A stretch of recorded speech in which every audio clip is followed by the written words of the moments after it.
Many thanks to our dear guest, Dr. Zakir Naik. I may ask Dr. Muhammad Naik to proceed to the stage to control the questions, please. Jazakallah. May God reward you for your rapt attention and keen interest for the talk of the day. Now we would have the presumably more interesting session, a dialogue, an interaction, a cross-checking of the speaker for what he says, the question and answer session. To derive more benefit in the limited time that we have available with us today, we would kindly request you to observe the following rules. Your question to the speaker should be on the topic itself. Similarities between Islam and Christianity. Your question should be brief and to the point, preferably in 1 or 2 short sentences. You may ask only one question at a time. For your second question, you are requested to kindly go at the back of the queue and await your turn. The organizers have 4 microphones arranged in the hall for your questions. One on my right, that is to your left in the front, for the ladies, and the other 3 microphones are for the gents, on my left and in the 2 center aisles. You are kindly requested to queue up at the microphone for the open question and answer session if you wish to ask a question to the speaker. The first preference for questions would be offered to our esteemed guests who are non-Muslims, so that we give more opportunities to pressing doubts, as we have a scholar of comparative religion before us today. May I request volunteers to kindly see that the questioners speak into the mic, preferably 4 to 5 inches away from the mic, so that all can hear the question clearly. And lastly, may I request you to kindly state your name and profession so that the speaker may answer you in a more befitting manner. Yes, are the questioners ready at their mics? Dr. Zakir would be at this microphone. I would conduct the proceedings as the coordinator and host of the session from the seat on the left. And as I take my seat and the questioners get ready, may I take this opportunity to thank the Dubai International Holy Qur'an Award and its committee, and especially the activities in charge, Brother Arif Julfar, for their tremendous efforts in having such a wonderful program going on before us. May we have the first question, as I leave the floor open for you to ask the questions to Dr. Zakir and he to respond to you. May I request the non-Muslims to be given the first preference, and maybe start with the ladies first on the microphone, then we go in clockwise performance. The second question on that mic, third in the center aisle here, fourth here, and so on in a circular manner. And as a secondary preference, after the questions on the mics are over, we would give opportunity for the questions on slips. But of course, the bold and the courageous have to be given a preference first, and then would be the question on the slips to the people who would prefer not to come on mic. Any questions from the ladies? Preferably a non-Muslim? Yes. May you state your name and profession before Dr. Zakir. My name is Salha. I'm a singer. Just wondering about the difference in Islam and Christianity about death and resurrection of Jesus, peace be upon him. This is the question, what is the difference in Islam and Christianity regarding the death and the resurrection of Jesus Christ, peace be upon him?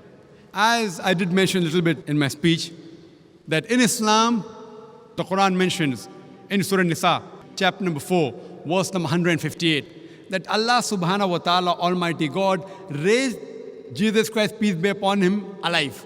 So we believe that Jesus Christ, peace be upon him, he did not die, he was raised up alive. The same thing if you read in the Bible.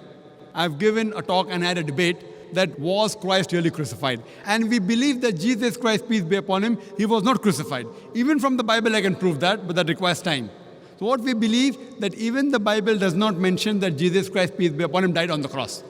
But there's a difference in the reading of the common Christians. They said that Jesus Christ, peace be upon him, was crucified. For that you can see my debate, was Christ really crucified? As far as the second coming is concerned, we Muslims believe that Jesus Christ, peace be upon him, will come again on the face of the earth, which is also believed by the Christians.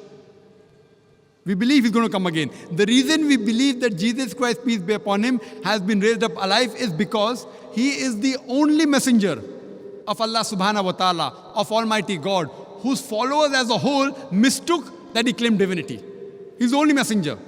So because his followers as a whole, they had a misunderstanding that Jesus Christ, peace be upon him, claimed divinity. That's the reason Almighty God has raised him up alive. And in his second coming, it's mentioned in the Qur'an, in Surah Ma'idah, chapter number 5, verse number 116. He will say, and he will tell Almighty God, you be my witness. I never told them to worship me, but I said, U'budullah, worship Allah, Rabbi wa Rabbukum, who's my Lord and your Lord.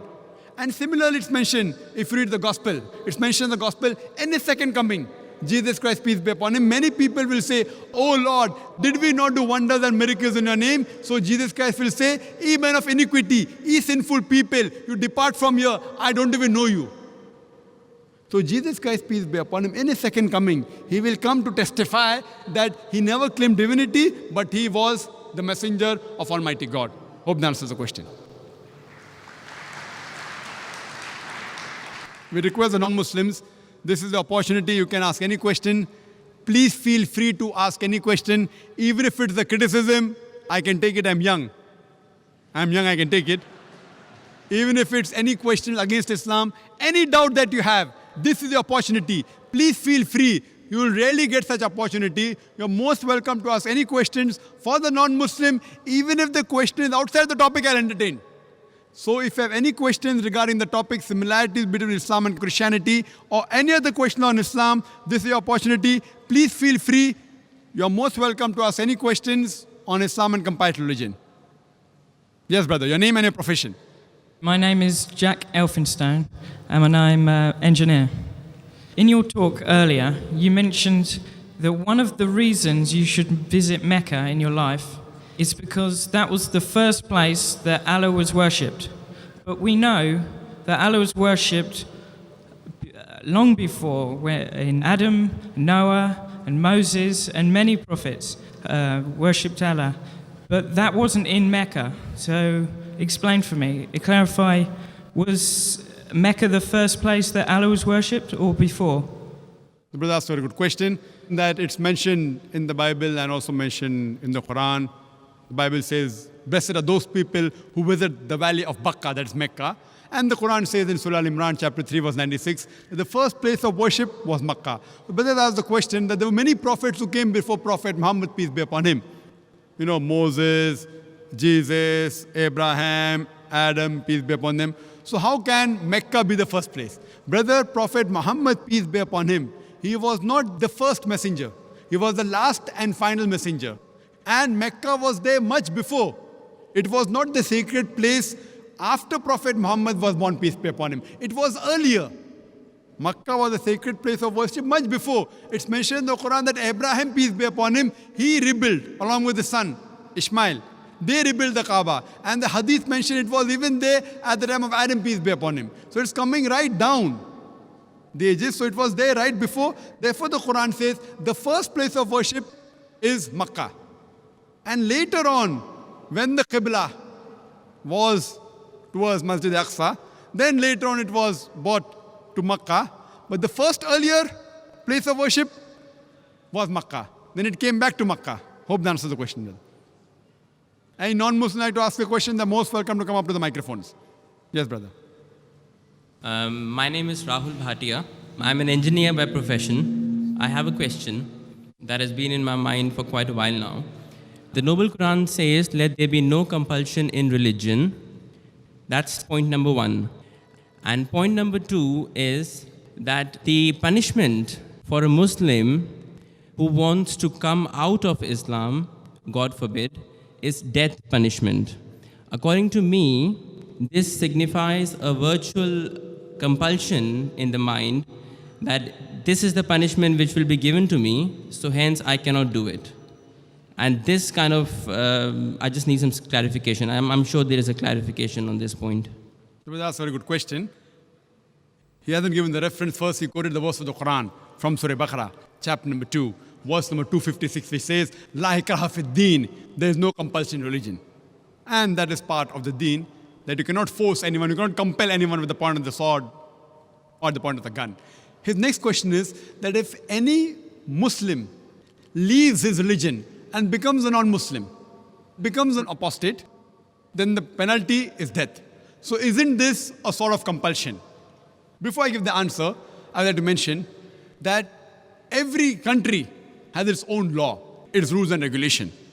And most of the countries, one of the highest punishments is for treason.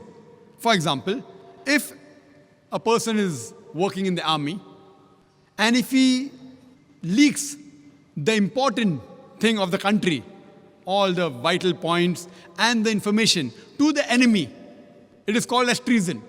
Most of the countries, if anyone does treason, sells the important blueprints and documents of the country to the enemy, many of the countries, the death penalty, many of the countries have life imprisonment. So now if I tell that what kind of a country is this, in where I'm compelled by the country not to do certain things, what is wrong is wrong. So here also, if a Muslim becomes a non-Muslim, it's only in the Islamic state of law if that Muslim who becomes a murtad and then propagates his new faith and deceives the people, that's the time this penalty is put. For example, if in a school, if I appoint a teacher, mathematics teacher, she is teaching 2 plus 2 is equal to 4, then tomorrow she teaches 2 plus 2 is equal to 5. So, but naturally I won't keep her in my school. The same way, the punishment for such a murtad in an Islamic state, it is death. This will not be called as compulsion. It will be a person who has strayed away from the truth to the falsehood. But as far as making anyone accept Islam, no Muslim can force any non-Muslim to accept Islam at the point of the sword or at the point of the gun. What we have to do is we have to convey the message. If you like it, you accept it. If you don't like it, no problem. Our job is to convey the message. It's mentioned in the Qur'an, Surah Ghashiyah, chapter number 88, فَذَكِّرْ نَمَّا أَنْتَ مُذَكِّرْ. Our job is to deliver the message. We have to deliver the message in the best way, with hikmah and with husna, with most beautiful preaching. Whether the other human being, non-Muslim, accept or not, it is not under our control. We cannot force anyone to accept Islam at the point of the sword, the point of the gun.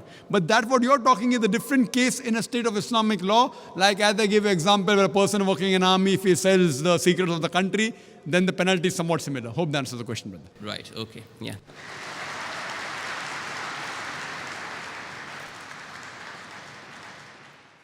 And may I again remind our audience, the non-Muslims would be given first preference, so much so that even if they have questions out of the topic, but very relevant to the comparative religion scholarship of Dr. Zakir and relevant for the needs of the time, we would permit those questions too from non-Muslims. Yes, sister. My name's Caroline. I'm a journalist. I've got a two-part question here. Does Islam propagate acts of forgiveness? Yes or no? Does Islam propagate acts of forgiveness? Just ask the question, does Islam propagate acts of forgiveness? Of course, yes. And every chapter, every surah of the glorious Qur'an begins with the formula, Bismillah ar-Rahman ar-Rahim. In the name of Allah, most gracious, most merciful. So why does it... Yes, sister. Second part of the question. And the second part of the question is, why does it permit? Why does Islam permit honor killings? Honor killing? Yes. What do you mean by honor killing, sister? Honor killing, the right to avenge your brother's blood in the name of Allah. It might be out of context, but I just need to know if there's an answer to this. If I get you mean honor killing means if someone kills any human being to take revenge? Yes. That's what you mean. Yes, because I've read a few books, and a lot of the times people have said that they are allowed to kill their brother or to kill somebody else because their brother has been killed by another human being. This was also a very good question, that if Islam propagates act of forgiveness, why does it permit honor killing? Why does it permit? That's a very good question. Sister, if you analyze this mention in the Qur'an, in Surah Baqarah, chapter number 2, verse number 178, the had penalty, the punishment of death, on the basis of qisas. And Allah also says in the Qur'an, in Surah Ma'idah, chapter number 5, verse number 32, if anyone kills any other human being, whether it be Muslim or non-Muslim, unless it be for murder or for creating mischief in the land, it is as though he has killed the whole of humanity. So as a general rule, if any human being kills any other human being, it is as though he has killed the whole of humanity, except under two circumstances. Unless it is for murder or for creating mischief in the land. Now, there are two exceptions where Islam gives permission where you can kill any other human being. Number one is, if that person has committed murder, which comes in your scope of question, honor killing. Number two is if he is creating fasad, corruption in this land. Again, this is not compulsory. If someone kills someone, it's not compulsory he has to be killed. Islam also says that if the relatives of the person who has been killed, if they take blood money, if they forgive the killer, that person who has killed can be forgiven. But under normal circumstances, if he's killed someone and if I want death on that, because for death, again the punishment is death. Like as it's mentioned earlier in the early scriptures, even in the Bible, an eye for an eye and a tooth for a tooth. It keeps on continuing. Here what we realize, that suppose I know of a human being who's killing other people, innocent human being. If I don't kill him, he will keep on killing other human beings. So that law is not only in Islam, it's the law of most of the countries. That if homicide is done, if someone has murdered someone, in many countries, he should be put to death or there's life imprisonment. Even in Islam, that if he's killed someone, if required, he can be killed. But the relatives of the person even can forgive the person, if they want. If they want, they can forgive the murderer. But if they want that he should be put to death, then he'll be put to death. And the second case where a person can be killed is if he's causing corruption in the land. For example, if someone is committing rape. Now rape is nothing but causing corruption in the land. So in this case, that person should be put to death. Because the sin is so heinous. It is such a big crime that there is no other punishment but death penalty. And I've asked this to many non-Muslims, that God forbid, if someone rapes your mother, and if you are made the judge, and if the rapist is brought in front of you, what punishment will you give him? And 100% of the non-Muslims, they told me that we will put him to death. Some went to the extreme of saying we will torture him to death. So why these double standards? You know, in America, which happens to be one of the most advanced countries in the world, according to the FBI statistics, in 1990, every day on average, 1,756 cases of rape took place. According to 1996 statistics, U.S. Department of Justice, every day 2,713 cases of rape took place. 1990, 1,756. 1996, 2,713. Maybe the Americans got more bold. That means every 32 seconds, one rape is taking place in America. We are here in this auditorium for the past about 3 hours. Already more than 300 rapes may have taken place in America. So Islam has a system of hijab, which I mentioned in my talk. That when a man looks at a woman, he should lower the gaze. The woman should follow the Islamic hijab, which I mentioned earlier. After that, if any man commits rape, he gets capital punishment. Even the American law says that 7 years rigorous imprisonment for a rapist, but most of the time he's let free. So when you ask even a non-Muslim, what punishment will you give? 100% said we'll put him to death. There was one American who was a smart aleck. In America, he told me, Brother Zakir, first I will give him 5 years rigorous imprisonment. I told him, do you know, according to the statistics of America, out of those that commit rape, after they imprison and after they're let free, more than 95% commit rape again. So if you want your daughter and your mother to be raped again, you're most welcome. I don't want that. So he said, if that's the case, in the first time itself, put him to death. So in such cases, where there's corruption of land like rape, etc., Islam gives permission, death penalty can even be given for that case. Hope that answers the question, sister. Yes, brother. Assalamu alaikum, sir. My name is Praveen Kumar, and I am a computer programmer by profession. First of all, I would like to thank you for delivering such a wonderful lecture. And my question is, From your presentation, it's very crystal clear that whatever the righteous path set in the Islam, it's also set in the Christianity. So why not a Muslim or a Christian take up both and take the good deeds in both the things and follow it? The brother asked a very good question and a very important question, and a chance to clarify my talk also. Asked a very good question. That if everything is good, I've talked about similarities in Islam and Christianity, everything is good, so why don't we take the good of the religion? That's what I've done. I've taken the good of Christianity, that is the Bible. I can give a talk, a longer talk, differences in Islam and Christianity, which I don't intend doing. There are many things which I don't agree with the Bible. Many things, because I don't consider the Bible as a whole to be the word of God. We believe in the Injil which was revealed to Jesus Christ, peace be upon him. But the present Bible is a corrupted form of the original revelation which was given to Jesus Christ, peace be upon him. This Bible, if we analyze, has got hundreds of contradictions, has got hundreds of mathematical errors, has got many scientific errors. I had a debate with Dr. William Campbell, Qur'an and the Bible in the light of science, and I pointed out many scientific errors. These scientific errors, these contradictions cannot be attributed to Almighty God. There is even pornography in this Bible, which if you ask me to read, even if you pay me $1 million, I can't read in front of the public. Pornography. Ezekiel chapter number 23, and I can quote the references, but I cannot read it. I cannot. Islam doesn't give me permission. So what I have done, brother, I have followed the guidance of the Qur'an of Surah Al-Imran, chapter 3, verse 64, which says, "Ta'alaw ila kalmatin sawa'in bainana bainakum." Come to common terms as between us and you. At least what is common, we agree to follow. What is not common, we'll discuss it later on. See, when we have an interfaith dialogue, I disagree with the way interfaith dialogue takes place in different parts of the world. There is a Christian who comes and says, all religions are good, Islam is good, Christianity is good, Hinduism is good. Then a Hindu comes and says, Islam is good, Christianity is good, Hinduism is good. Then a Muslim comes and says, Islam is good, Christianity is good, Hinduism is good. Then when I ask the question, will that Christian priest give up Christianity and accept Islam if both are the same? The answer is no. Will the Hindu give up his religion and become a Christian? The answer is no. Will the Muslim give his religion and become a Hindu? The answer is no. It is nothing but hogwash. What I have done, I asked the people, at least let us agree that one scripture in the world is 100% the word of God. No one will have problem in that. The Hindu will say, okay, I don't mind accepting my scripture, the Veda, to be the word of God, 100% correct. The Christian will say, I have got no problem. I wouldn't mind accepting Bible to be the word of God. The Muslim will say, I have got no problem. I wouldn't mind accepting Quran to be the word of God. Now, take out the common factors in all these major world religious scriptures.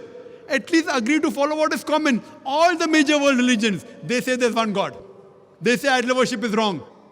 All the major world religious scriptures say that the last and final messenger to come is Prophet Muhammad sallallahu alaihi wasallam. So when we analyze, I say, let us at least agree to follow what is common. All the major religions speak about modesty, even Hinduism. And earlier when I had come to Dubai, last year, I gave a talk on similarities between Hinduism and Islam. Even Hinduism says there's one God, idol worship is prohibited, Muhammad sallallahu alaihi wasallam is going to come. Prophet Muhammad, peace be upon him, is mentioned more than 100 places in the Hindu scripture. Even Hindu scripture says that you should be modest, the woman should be completely covered, the head should be covered, polygamy is allowed in Hinduism and Christianity as well as in Islam, about modesty, not to have alcohol, not to gamble. That doesn't mean everything of Hinduism is correct. Similarly, everything what today the Christians follow is not correct. What I have done, I have used the Furqan. Quran is the Furqan, the criteria to judge right from wrong. What is matching with the Quran, I have got no objection in accepting that to be correct. What contradicts, I disagree. There is certain things mentioned in the Bible. The prophets, they did incest with the daughter. Now how can I agree that Prophet Lut, alayhi salam, Prophet Lot, did incest with his daughter? I can't agree with that. What I say, this portion cannot be the word of God. It is adulteration. It is a corruption. It's a fabrication. Therefore, I'm saying that if you read the Bible, there's something like the red letter Bible. This is a red letter Bible. Red letter means all the words that Jesus Christ, peace be upon him, spoke are in red. And if you compile them, it will hardly be 2 columns of the newspaper. Very little, a small percentage. What I'm trying to tell, that at least let us agree to follow what is common. That doesn't mean I agree everything of the Bible. Because the today's Bible is not maintained in the original form. Why? Because all the previous scriptures, as I mentioned in my talk, were supposed to be meant for those people and for that time. Today, you have to follow the last and final message, that is the glorious Qur'an, and the last and final messenger, Prophet Muhammad, peace be upon him. Irrespective whether they're born in India, or Pakistan, or America, or UK, or U.A.E, or Saudi Arabia, you have to follow the last and final revelation, the Qur'an, and the last and final messenger, Prophet Muhammad, peace be upon him. You tell me to take the good points, I've taken the good points of Christianity. As far as Islam is concerned, I don't know a single bad point. You point out to me, and I will give you the reply. I challenge anyone to point out a single verse of the Quran which is against humanity. Don't point out the Muslims. I'm not here to support the Muslims. I'm here talking about Islam. To understand Islam, don't look at the Muslims. Look at the Quran and the authentic hadith, the sayings of the Prophet. And I challenge anyone to point out a single statement in the Quran or the hadith which is against humanity. There may be certain statements you may feel is wrong because of lack of knowledge, not having the statistics of the world. But inshallah, if you think anything is wrong, you're most welcome to point out. And I will try and explain to you why this is there in Islam, the reason and the hikmah behind it. Hope that answers the question. Thank you, sir. The dialogue and cross questions continue. The next brother on the mic. Assalamu alaikum, Dr. Naik. My name is Nobi and I'm an engineer by profession. In the Bible, Isaiah chapter 53, it talks about a suffering servant who is suffering, who's oppressed, bruised, and who dies, who gives his life for sin of the people, of mankind. Could you please clarify who is the servant of God? Thank you. The brother has quoted a verse from the book of Isaiah saying that there's a messenger who's going to come, who's going to die for the sufferings, etc., for the others. And there are many Christians who try and assume that this is the prophecy of Jesus Christ, peace be upon him. I'm just telling you, assume. Now, brother, you should note that the Bible says in the book of Ezekiel, chapter number 18, verse number 20, it says, the soul that sinneth shall die, which people normally quote. The soul that sinneth shall die. But the missionaries, they put a full stop where there's no full stop. The complete verse is, the soul that sinneth shall die. The father shall not bear the iniquity of the son, neither shall the son bear the iniquity of the father. The righteousness of the righteous shall be upon him, the wickedness of the wicked shall be upon him. But if the wicked turns and comes to the straight path, he shall not die. One thing, sin cannot be inherited. So the concept of the church, of the original sin, what the church says, that Adam and Eve, peace be upon them, they ate the forbidden fruit, and that's the reason humankind is born in sin. That's the reason Almighty God sent His beloved Son, begotten Son, Jesus Christ, peace be upon Him, quoting Gospel of John chapter 3, verse number 16, for God so loved the world that He gave His only begotten Son, whosoever believeth in Him shall not die but have everlasting life. I'm just trying to put a nutshell. This is what you all believe. Now coming to the question of the original sin. The concept of original sin is nowhere to be found in the Bible. It is the teaching of the church. According to the Ezekiel chapter 18, verse number 20, it says, the soul that sinneth shall die. The father shall not bear the iniquity of the son, neither shall the son bear the iniquity of the father. The wickedness of the wicked shall be upon him. The righteousness of the righteous shall be upon him. But if the wicked turns and comes to the straight path, he shall not die. So based on this Ezekiel chapter 18, verse number 20, it completely negates the original sin that is propagated by the church. The Quran too says, no bearer of burden can bear the burdens of the others. No bearer of burden. So surely sin is not inherited. Eve tempted Adam to eat the forbidden fruit. Adam ate the forbidden fruit, may peace be upon them. Did Adam, peace be upon him, ask me before eating the fruit? Did he ask me? No. So why should I be held responsible? If he had asked me and if I told him yes, then you can catch my collar. Now Adam didn't ask me before eating the forbidden fruit, peace be upon him. So why should I be held responsible? How can God be so unjust? Allah says in the Quran in Surah Nisa chapter 4 verse number 40, Almighty God, Allah subhanahu wa ta'ala, is never unjust in the least degree. So sin is not inherited. So your concept of saying that this refers to Jesus Christ is totally wrong. And Jesus Christ, peace be upon him, that's the concept teaching of the church, that for God so loved the world that He gave His only begotten Son. See, son, if you analyze in the Bible, Almighty God has got sons by the tons. It says Abraham was the son of God, Ephraim was son of God, Isaiah was son of God. As many people that are led by the Spirit of God are sons of God. So Bible has got sons by the ton. But the Christians say that no, Jesus Christ, peace be upon him, not normal son, he's the begotten son. Gospel of John, chapter number 3, verse number 16. For God so loved the world that he gave his only begotten son. Whosoever believeth in him shall not die but have everlasting life. Now here if you analyze this word begotten son, according to the scholars of Christianity, if you refer to the Revised Standard Version, revised by Thaydu's Christian scholars of the highest eminence, backed by 50 different corporate denominations, these Christian scholars say that this word begotten is an interpolation, is a fabrication, is a concoction, and they threw it out of the Bible. So if you read the Revised Standard Version, this word begotten is not there. So we verily believe if son means a righteous person, then Jesus Christ, peace be upon him, surely was the Son of God. He was a righteous person, but he was not the begotten son. And this concept of inheriting sin is nowhere to be found in the Bible. It's a teaching of the church. In fact, Bible negates this concept. So surely what you're trying to indicate to me that this prophecy of Isaiah, it doesn't. Yes, messengers have come. Most of the messengers, they suffered.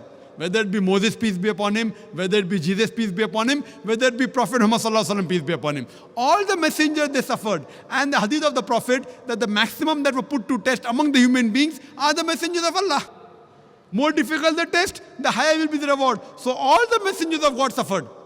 But to say that they suffered and they had the sin of all the humankind is nowhere to be found in the Bible. It is the teaching of the church and it's against the Bible as well as the Qur'an. Hope that answers the question, brother. Yes, sister. Eliana, non-Muslim, by qualification teacher. Thank you very much for a very interesting lecture. I have one question. I find it immoral and vulgar for a Muslim to have more than one wife. What do you think about this?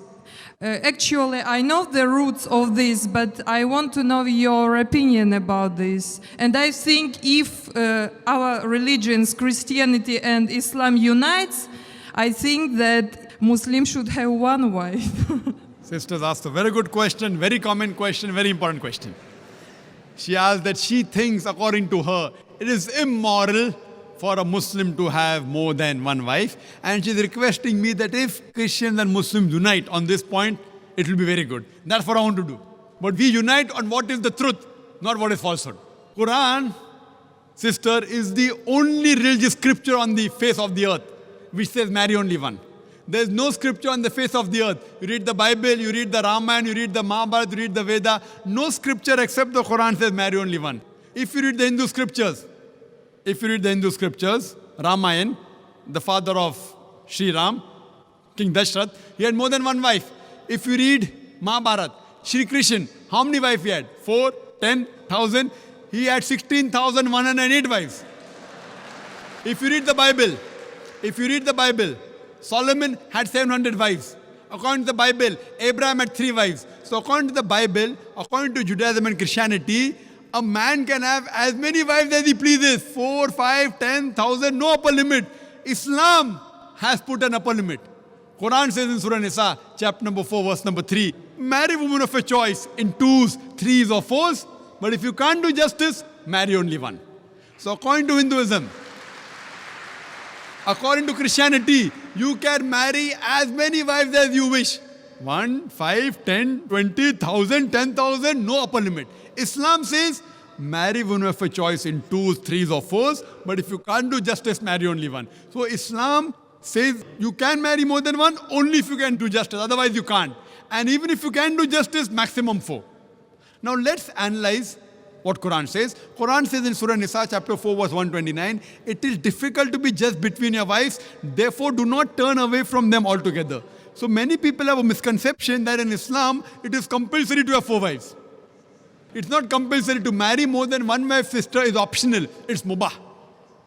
But if you marry more than one wife, and if you can't do justice, then you have a problem. Now let us understand what are the logical reasons, sister. I'll give the logical reasons, and then if you want, you can counter question. The logical reason why Islam gives permission for some people to have more than one wife. Now, by nature, if you analyze, male and female are born in equal proportion. But you ask any pediatrician, any medical doctor of the children, he will tell you that the female child can fight the germs and the diseases much better than the male child. So there are more male children dying as compared to female children. As life goes on, there is death due to cigarette smoking, death due to various other diseases, death due to alcoholism, death due to war, death due to accidents. There are more males dying as compared to female. Today in the world system, if you analyze, there are more females in the world as compared to males. There are more women as compared to men. Except in a few third world countries like India, where I come from, the female population is less than the male population. It is because of female feticide and female infanticide. If you stop this evil practice of female feticide and female infanticide, even in India, the population of the females will outnumber the male population. Today, according to statistics, in New York alone, there are more than 1 million females more than males. In USA alone, there are 7.8 million females more than males. In Germany alone, there are 5 million females more than males. In UK alone, there are 4 million females more than males. In Russia alone, there are 9 million females more than males. And God alone knows how many millions of females are more than males throughout the world. Suppose I agree with you hypothetically that one man should marry only one woman. And if my sister happens to live in America, and if the market is saturated, or if your sister happens to live in America, and if the market is saturated, every man has found a woman for himself. Yet there will be 7.8 million females who will not find life partners. The only option remaining for these 7.8 million females is that they either marry a man who already has a wife or become public property. People will say, public property? Zakir, such a harsh word. It is the most sophisticated word I can use. I can't use a better word than that. You either marry a man who already has a wife or become public property. There's no third option. So now if we analyze in USA, according to American statistics, a common American on average has 8 different sexual partners before he settles down with one. That means some may have 2, some may have 10, some may have 20. 8 different sexual partners before he settles down with one. And you can have as many mistresses as you want. 1, 10, 20, no problem. But legal wife more than one, it doesn't go down the throat. And you ask any modest woman, if a woman becomes the second legal wife of a man, she gets respect, she gets honor, she gets the rights. If you become a mistress, there's no honor, there are no rights, she's degraded.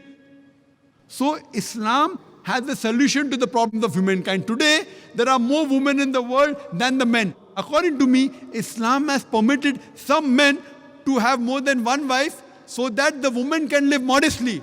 Otherwise, it's not possible. I do agree with you, sister. I do agree with you, sister, that a woman would not like to share a husband. I agree with you. That a woman would not like to share a husband, but no woman under normal circumstances would like a husband to marry one more woman. But the Islamic Sharia says, let a small loss take place to prevent a big loss. A good Muslimah, a good Muslim woman who knows the world scenario, she would not mind taking a small loss, that is sharing a husband, to prevent a big loss, that is making a sister becoming a public property. Yes, sister. Do you have any? I said immoral because if a woman has more than one man, she is a bad woman. But if a man has more than one woman, it's okay, yeah? That's a very good question. Sisters ask the question that if a man has more than one woman, he's a good man. No. If a man has more than one wife, no problem. But if he has more than one woman, even he's a bad man. Like in America, one man has got 4 mistresses, 5 mistresses, 10 mistresses. Even in India, he's a bad man. But if he has a legal wife, if he does nikah, if he marries her, gives her due rights, gives her mahr, equal time, equal justice, then he's a good man. But now the counter question, why can't a woman have more than one husband, correct? Is that your question? Is your question that why can't a woman have more than one husband? I was thinking that in case if female population increases and male population decreases, so female can have 2 or 3 husbands. That's a very good question. You have the hypothetical question. But Almighty God, who's our creator, He knows better than you and me. He's our creator. And the reason, because God has made the woman a stronger sex. She is medically more stronger than the man. You know that? I'm a medical doctor, sister. Medically, a woman can live for longer years than a man. We think the man is strong. Physically, man is strong. But medically, the woman is stronger.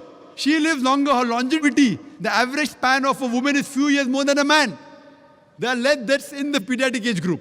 And regarding your main question, that Islam allows polygyny, a man to have more than one wife, but does not allow polyandry, that is a woman to have more than one husband. Why? The reason is that if a man has more than one wife, and if a child is born, you can easily identify who is the father and who is the mother. But if a woman has more than one husband, and if the child is born, you can identify the mother, but you can't identify the father.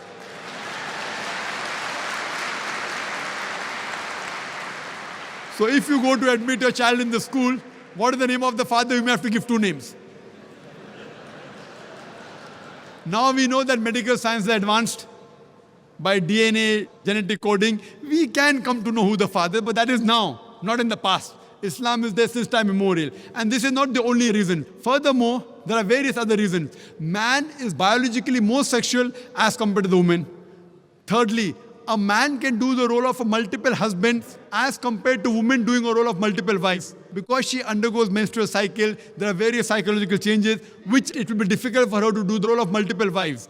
And furthermore, today's science tells us that if a man has more than one sexual partner, and if they're loyal to them, like if a man has more than one wife, more than one sexual partner, and if all of them are faithful to each other, the man does not, neither the woman develop any sexual transmitted disease. But if a woman has more than one sexual partner, if she has more than one husband, then the sexually transmitted disease will emerge.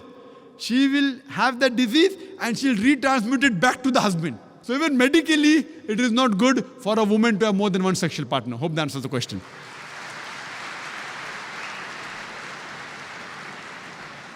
Any question? Good evening, Dr. Zakir. And my name is Beryl D'Souza. I'm from Bombay. Tonight, I must thank you for the wonderful lecture. And I must tell you that I used to see you on the television and follow your lectures ever since the past some years when I was in college. Tonight I would like to ask you a question. First of all, I would like to tell you two things. You said two things. One was like associating anything with God is a sin. It's the biggest sin, rather. The second thing you said, that the form of prayer is that the Muslims follow, is that you put your forehead down and it humbles yourself. Now, myself being from Bombay, I would, because this is something I've noticed there, and I would also like to know clearly what is the concept about the dargahs that people go to and the people follow.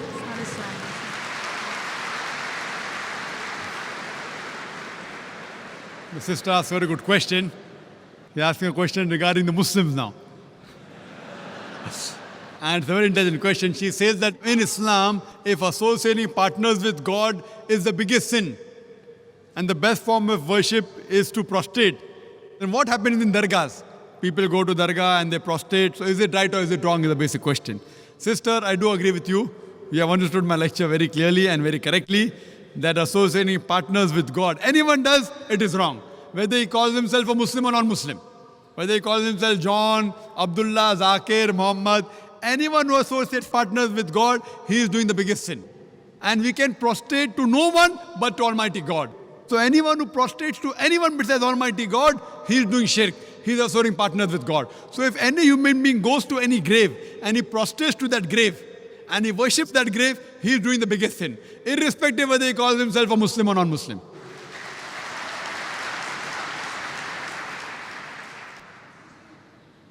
Does the sister have a connected question? So, okay, if you would give me the opportunity, I would further like to ask you. So, basically, I've seen, like you said, anybody, okay, be it Muslim or Christian or Hindu, whoever does that.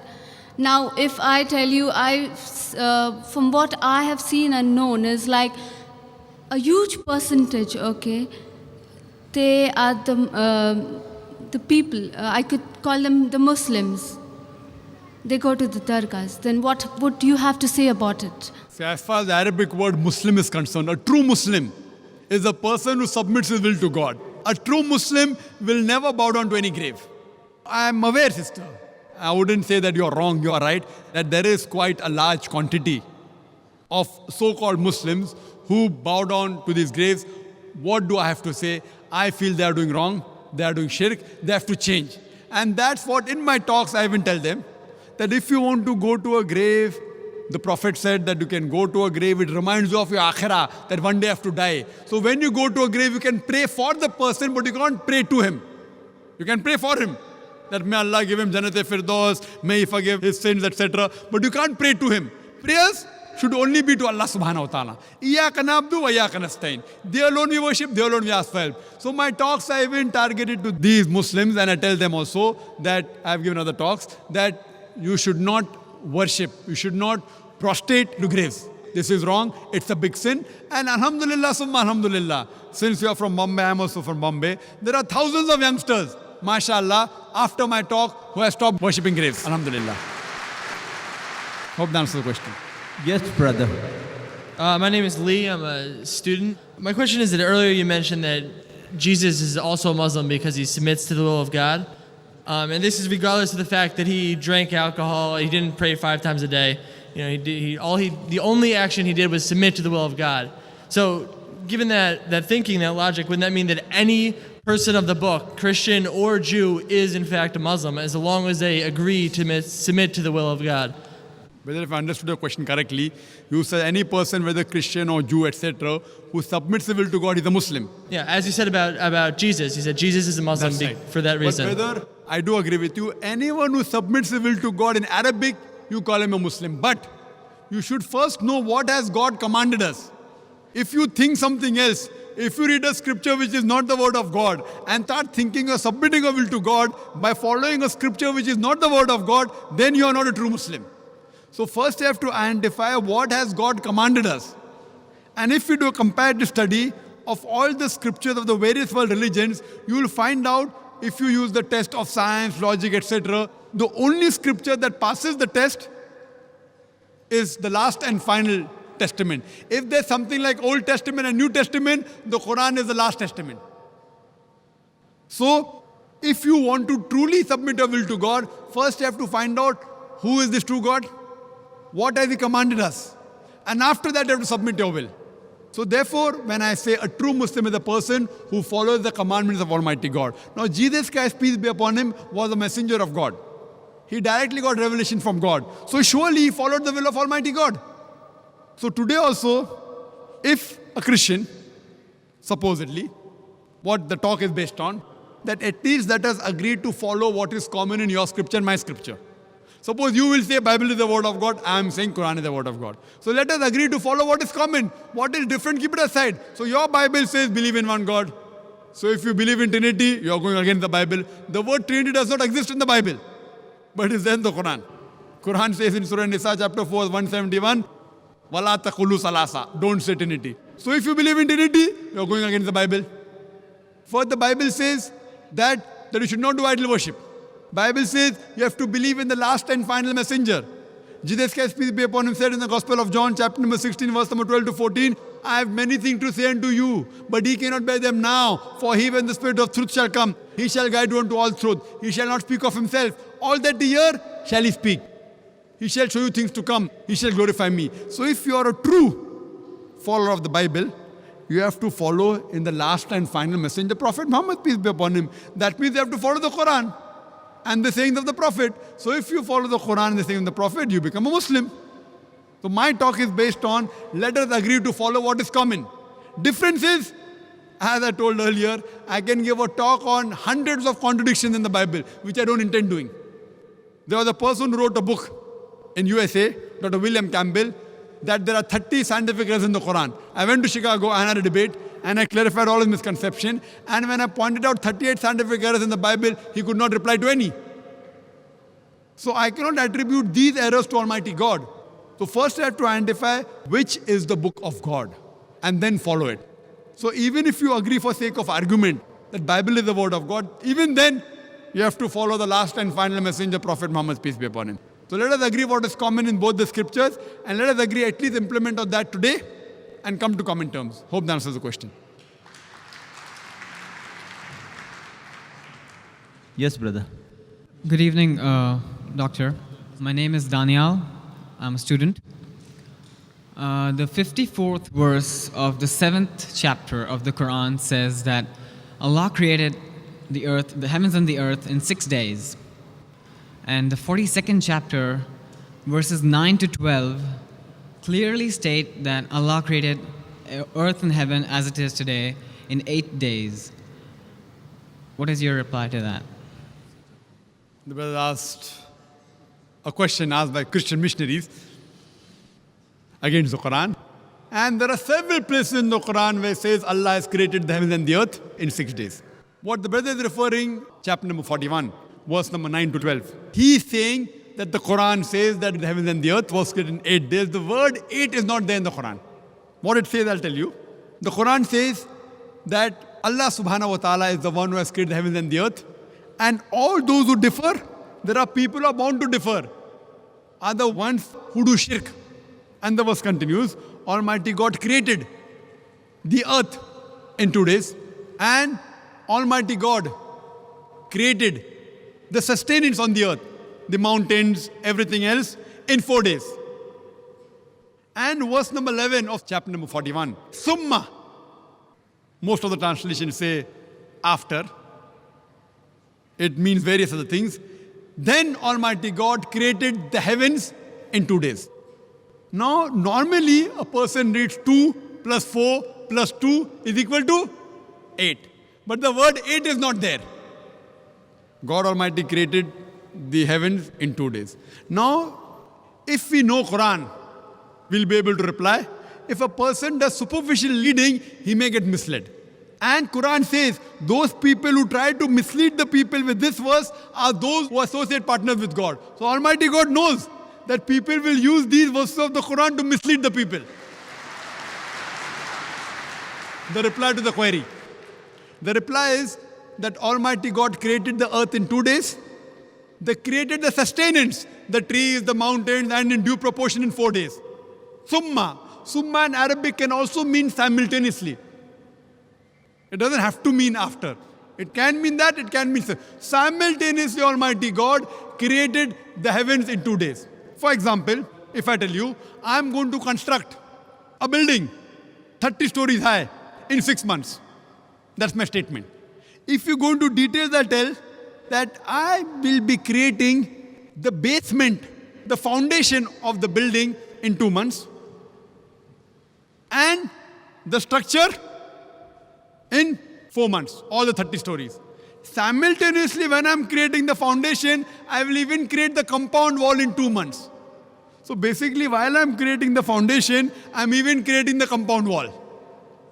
That doesn't mean it is 2 plus 4 plus 2, 8 months. It is while I'm creating the foundation, simultaneously I'm even creating the compound wall. So actually my building will be constructed in 6 months, not 8 months. So similarly, when Allah says, when He created the earth, He even created the heavens. So the 2 days of the earth, simultaneously Allah creates the heaven. That is the reason Allah says in the Quran, in Surah Anbiya, chapter number 21, verse number 30, Avalam yaral lazina kafaru. Do not the unbelievers see anna samawati wal arda kanat ratkan fataknahuma, that the heaven and the earth were joined together and we clove them asunder. So Quran says we created the heaven and the earth simultaneously. Fafataknahuma, we clove them asunder. This is nothing but the Big Bang in a nutshell. Today Big Bang tells us that the whole universe was one primary nebula. Later on there was secondary separation which gave rise to galaxies, the stars, the planets, the earth on which we live. So based on Big Bang, science even doesn't disagree with the Quran. That when the heaven was being created, the earth was being created simultaneously. So the first 2 days and the last 2 days are simultaneously. So there's no contradiction, it's a contradistinction. Contradistinction means giving other facets of the thing. It is not contradiction. Contradiction means two things with the opposite. Contradistinction means telling you other qualities. For example, if I say that you are very honest, tomorrow I tell you are very kind. It's not contradiction. It's a contradistinction. You are honest also and you're kind also. But tomorrow if I say they're dishonest, then there's a contradiction. So this verse of the Quran gives more details how the 6 days were divided. First 2 days the earth, simultaneously the heavens, and later on 4 days the things on the earth were made, the mountains, the trees in due proportion. Hope that answers the question. Yes, brother. My name is Mahesh. Me Mumbai से है. I have been attending your talks in Dubai and other places for the last 6 years. Today's it was a scintillating and fantastic talk by you. I have been reading Islam in Focus in Khalij Times, and I have read the Holy Qur'an in Saudi Arabia. Could you please elucidate on what is taqwa and about Surah Al-Fatiha? Brother, mashallah, Brother Mahesh, he's from Bombay, the same town where I come from. He's been hearing my lecture for the past 6 years, and the other sister also, mashallah, she's been hearing my talk for a few years. And he's asked the question that what is taqwa? Taqwa means piety. It means God consciousness. It means righteousness. There's a hadith, someone asked, what is taqwa? It is like when you're going in a forest which has got thorns, etc., and you're afraid that your garment may get stuck in the thorns. So how carefully you pick up your garment and walk through these plants and trees of thorns, that is taqwa. So basically it is God consciousness. It is piety. It is righteousness. So this is what is taqwa in short. And I would like to invite you that since you have been watching and hearing my talks since the past 6 years, and the other sisters past few years, we live in the same city, Bombay, I would like to welcome you to the fold of the Din al-Haq, the religion of truth. And I pray to Allah subhanahu wa ta'ala to give you hidayah. And inshallah, I pray to Allah to give you hidayah. And inshallah, you also have the true taqwa. That's the God consciousness and piety. Hope that answers the question. Yes, brother. When you quote the Bible, you take a very literal sense of what the teachings of the Bible are. And for the past 500 years, we've taken it more as parables and stories that it shouldn't be taken literally, but for the actual meanings behind it. And then my question is there anything like a movement in that in Islam where instead of taking a literal sense, it's just taking the morals behind what the Qur'an has to say? The brother asked the question that I have quoted the Bible and I take everything literally, but since the past few hundred years, there are parables. There are even parables in the Qur'an. There are parables in the Qur'an. But if the Qur'an says something literally, many a times you can understand that one word may have various meanings. If a word has got 5-6 meanings, either all the 5-6 meanings are correct, or maybe you have to take one meaning only. But that does not mean the Qur'an says something else and you take the opposite meaning. There are parables in the Qur'an also. Many parables in the Qur'an. But that doesn't mean it literally goes against the Qur'an. So what the Qur'an says and the Bible says, if the original Injil, the revelation which was given to Jesus Christ, peace be upon him, it was sent as a guidance. So what is mentioned, you have to follow it. Yes, there may be certain times that there may be other meanings which may also be right. But that does not mean what is the normal meaning that should not be taken. Yes, brother. Like, for example, you were quoting Leviticus about the clothing in Christianity. But in the later teachings, Jesus talks about just being modest and be modest for yourself. And so that a Christian would take not the literal meaning of you need to cover up, you need to not have the loose clothing, but just say that in modern society, it's a different idea, that modesty isn't the same. Very good. See, I really like your question. If you ask me a question, and I will clarify you, I'll try my level best. The brother has given an example that when I talk about Leviticus, I didn't quote Leviticus, I quoted Deuteronomy chapter number 22, verse number 5, etc., which talks about modesty, 1 Timothy chapter number 2, verse number 9, even 1 Corinthians chapter number 11, verse 5 to 7, modesty. What now brother is trying to tell me that what Jesus Christ, peace be upon him, told that you have to be modest. But what he meant was not literally about the clothes, but just modest in society. That is your understanding of the Bible. Let's see what Jesus Christ, peace be upon him, said. Jesus Christ, peace be upon him, said in the Gospel of Matthew, chapter number 5, verse number 17 to 20, think not that I have come to destroy the law of the prophets. I have come not to destroy, but to fulfill. Until the heaven and the earth pass away, not one jot or tittle shall pass away from the law until all be fulfilled.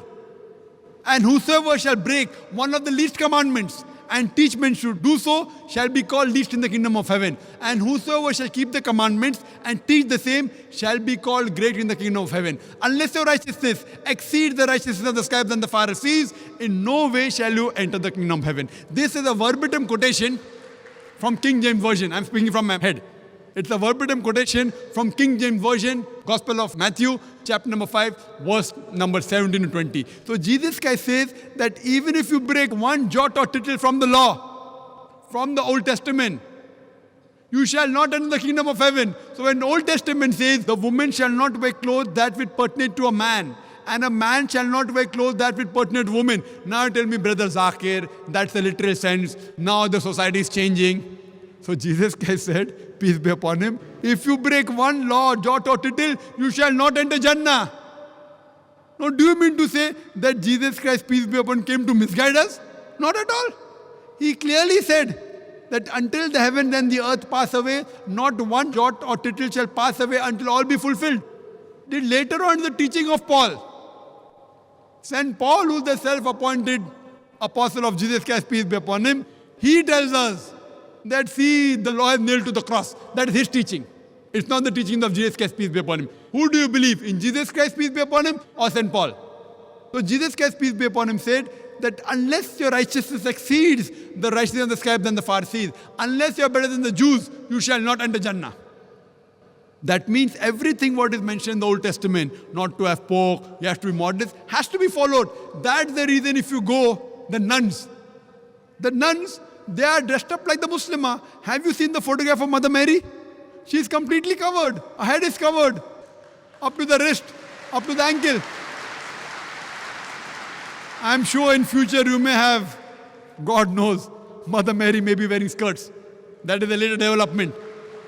But the true photograph, if you analyze, same thing with the nuns. The nuns are properly covered. Why? So in Islam, every Muslimah is a nun. Every Muslimah, in terms of piety, she has to be pious, she has to be modest. So what I'm telling that if Christian means a person who follows the teachings of Jesus Christ, peace be upon him, then we Muslims are more Christian than the Christian themselves. Yes, brother. Well, how the question was supposed to be about how modern societies interprets these religions and incorporates them into our, society. So if we're interpreting them not as a literal sense, we're going to listen, like the scripture you quoted. It would just say, it would be how you feel that Jesus meant by that saying, which would be that we should follow the teachings of the Old Testament and maybe not literally, and we should think about what he means by the laws of what to wear. So when he says follow all this or you can't go to heaven, modern person after the Reformation would think would be that it's what he interprets it as. Brother, if I agree with you that in every modern age we try and reinterpret, then what is the use of the Bible? What is the use of the Qur'an? If you're going to reinterpret, keep on reinterpreting into modern age and what the modern society believes, you're going to put the Bible into that shell. So what is the use of the Bible then? Why do you require the Bible? Why do you require? What you can say that if science and technology advance, you can understand the Bible better, understand the Quran better, I've got no objection. But if you tell me depending how the modern society behaves, you have to reinterpret the Quran or the Bible, it is totally nonsense. God is our creator. He knows what is best for us. Do you mean to say that God did not know? You are limiting God. That means you are trying to tell me that God did not know that the society is going to change. If you analyze the Quran, though it was revealed 1400 years ago, you cannot point out a single verse of the Quran which is against modern established science. Do you know that? However much the science has established, however much the science advances, it will never be able to prove even a single verse wrong. Yes, it will be able to give a new dimension. When science advances, maybe we will be able to understand that aspect of Quran better. Today, with our limited knowledge of science, we may not be able to understand certain verses of the Quran. But that does not mean you are giving a new look depending upon how the modern society is developing. Modern society, however much it develops, the law will be the same. The woman should be in hijab. The man should lower his gaze. It's not like Canada, now a man can marry a man. In Islam, we don't believe in majority. We believe in truth. Truth prevails, haqq prevails. And Jesus Christ, peace be upon him, said, seek ye the truth and the truth shall free you. We don't believe in democracy, that today you say, okay, fine, gay marriages are fine. And today you say that modesty fine, a woman can wear less clothes. See, that is the man-made law. The person who has created us is Almighty God. He knows what is good and what is bad for us. Therefore, religion means a way of life. So we follow the guidance given by a Creator, then only we'll be on the true path. Hope that answers the question. Yes, sister. Assalamu alaikum. My name is Aisha. I'm from Philippines. I born Christian. Now, I am just a Muslim 1 year. I have two, alhamdulillah. I would like to point out two things actually. The first thing is, I observe that most of us, Muslims, they strikes or we speak about the weaknesses of other religions. Why don't we show the good things as the models against them? Like what I've heard in this session, that we are more better than Christians. I am right now studying in Islamic Center, and according to our some teachers, they said that no one in the world can judge a person. Only Allah subhanahu wa ta'ala can say that his heart is good, he is good. No one can judge in the world. What do you think about it? Sister has a question that Allah subhanahu wa ta'ala is the only one who can judge the hearts, and I do agree with you. She is saying that why do we say that we are better? We should present what is good. Sister, what I did in this talk is I picked up the good things of Christianity. I'm trying to tell the Christians that actually if you follow the teachings of Jesus Christ, peace be upon him, it is good. I'm trying to uplift them. I'm not trying to degrade them. You have misunderstood my talk. What I'm trying to say when I made the statement that if Christian means a person who follows the teachings of Jesus Christ, peace be upon him, then we are more Christian than the Christian themselves. Trying to tell verse of the Qur'an, Ta'ala vila kalmitin sawa imbayna bainakum. Come to common terms as between us and you. I never said that we are better. We are following your Bible better. I'm saying, I'm telling them that why don't you follow your Bible also? At least follow what is common. I'm trying to pick up the good points of the Bible. That if your Bible says that be modest, the woman should cover the head, that the woman should wear the veil, the woman should be modest. I'm telling them, why aren't you modest? Where am I trying to prove that we are better than them? I'm trying to say that at least let us agree to follow what is common. Again, this is not my technique. It is what our Creator Allah has told us. It is not my style. Allah is telling me to do this. If you say it is wrong, then you are telling Allah is wrong. Allah says in Surah Al-Imran chapter 3 verse 64, Ta'ala vila kalmitin sawa imbayna bainakum. Come to common terms as between us and you. Which is the first term? Allah na'budu illallah. That we worship none but Allah. So we have to convey the message to the non-Muslims that come to common terms, and the best term is that worship only one God. Hope that answers the question. Yes, brother. Good evening, Doctor. I'm Rob from Philippines. I just want to be clarified about the role of Ismail, the son of Abraham, in Islam. Well, the question that what is the role of Ismail, may peace be upon him, in Islam.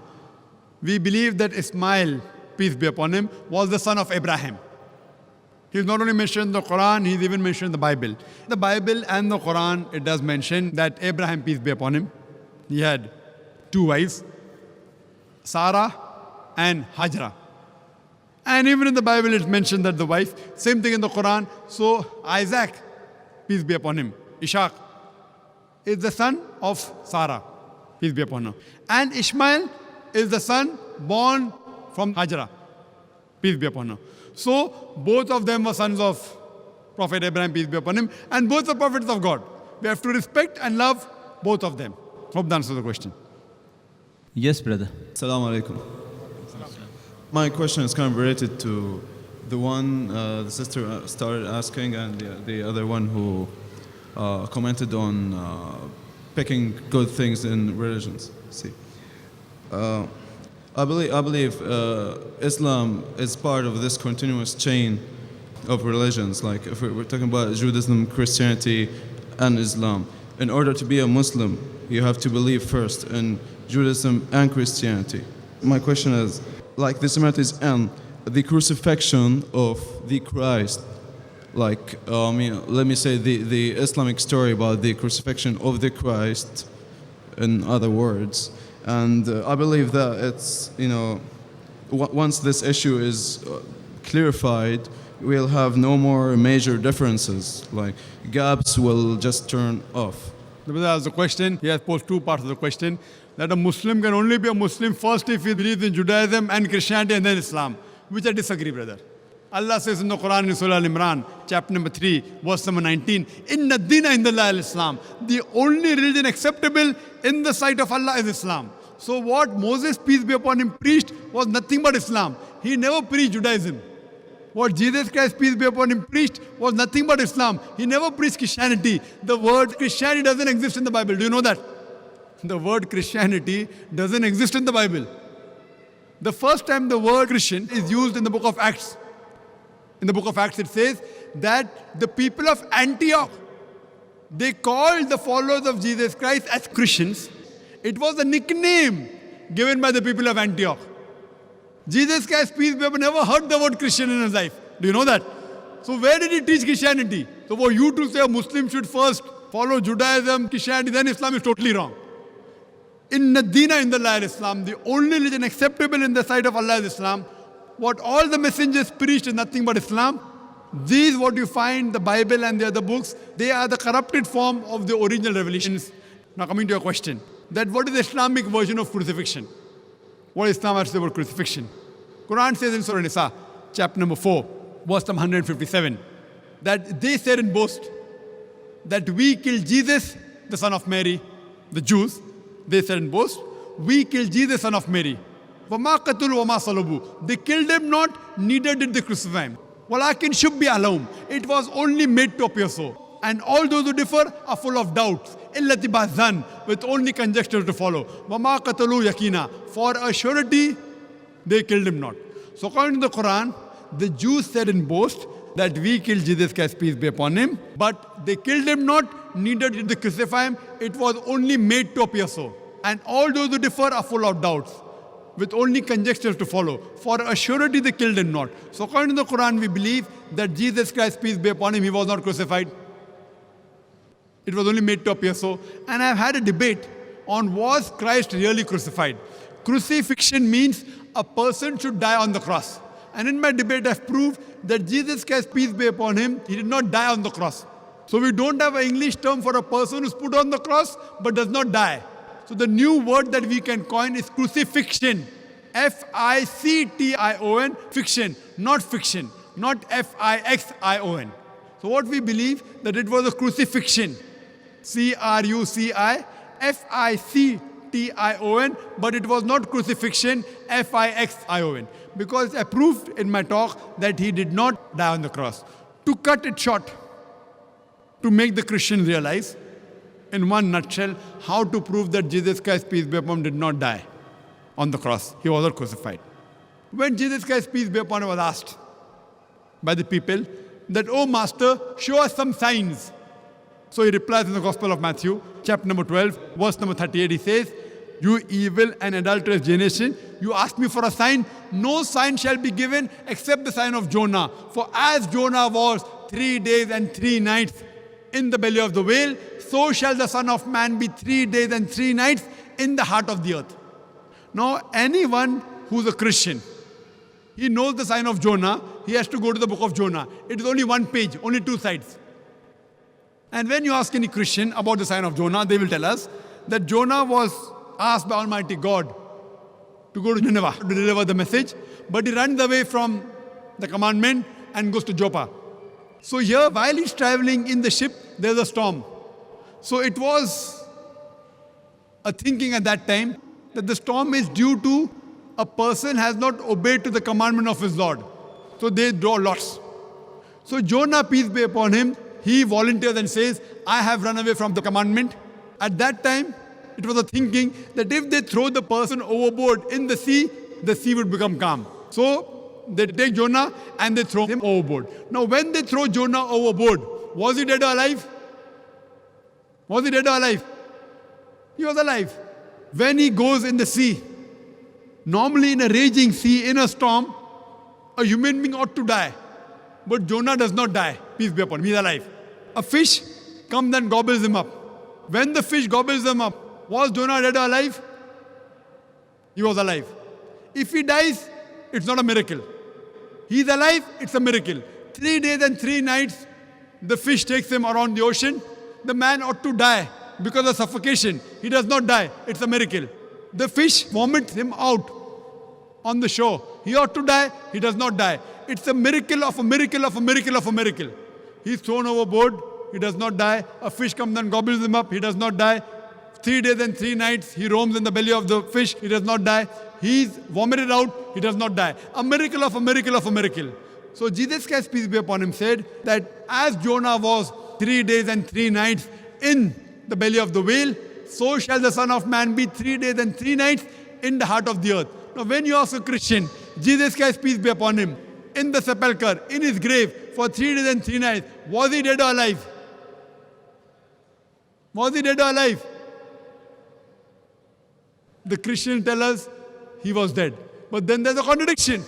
For him to fulfill the prophecy of the sign of Jonah, he has to be alive. So only on this one prophecy, there are various ways I can prove he wasn't crucified. It proves that Jesus Christ, peace be upon him, did not die on the cross. He was alive. So based on this, we can prove from the Bible that Jesus Christ, peace be upon him, he did not die on the cross. Jesus Christ, peace be upon him, puts all his eggs in one basket. He says, no sign shall be given except the sign of Jonah. For as Jonah was 3 days and 3 nights in the belly of the whale, so shall the Son of Man be 3 days and 3 nights in the heart of the earth. And further, if you analyze, even 3 days and 3 nights, it is not fulfilled. Because on Friday he's put on the cross. So before Saturday comes, he's put down. He's in the grave. When? When he's put in the grave? He's put on Friday night. He's there on Saturday full day. Saturday night. Sunday morning is out. So it's 2 nights and 1 day. So even the prophecy of 3 days and 3 nights is not fulfilled. But surely if he has to fulfill the other way, like Jonah, he has to be alive.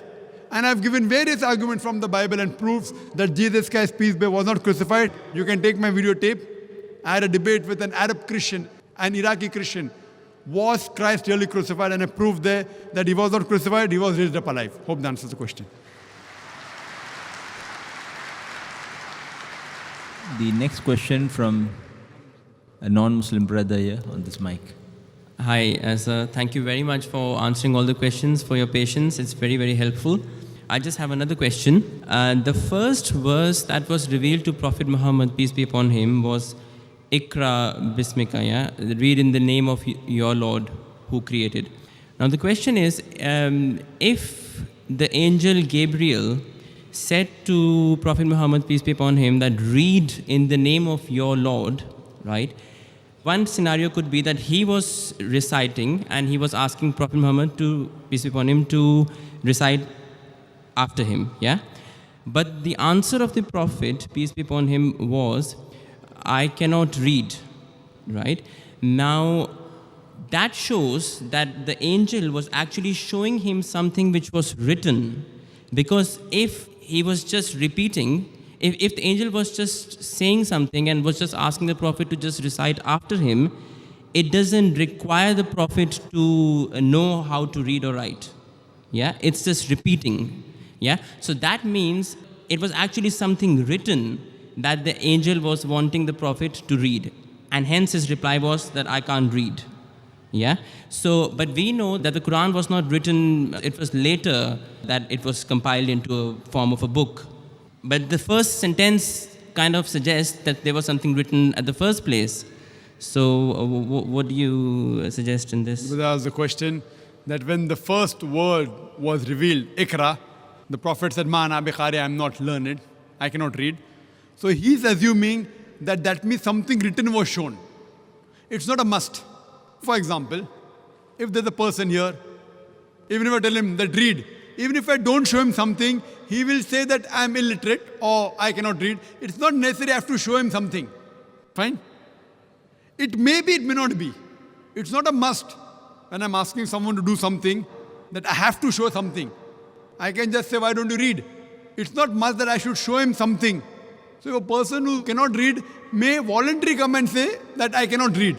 It's not necessary to tell you, okay, show me what to read. Oh, this thing. No, this thing I can't read. So even if you don't show me when I cannot read, so what's the use of you showing me that thing? If someone tells me read Japanese, I'll say I cannot read. I'll not say, okay, where is it? Show me where is Japanese. If you tell me, Brother Zakir, read Japanese, I'll say, what to read? Show me Japanese. I'll say I cannot read Japanese. Correct? Do you get it? Now we would even start the session of one slip and one question on the mic.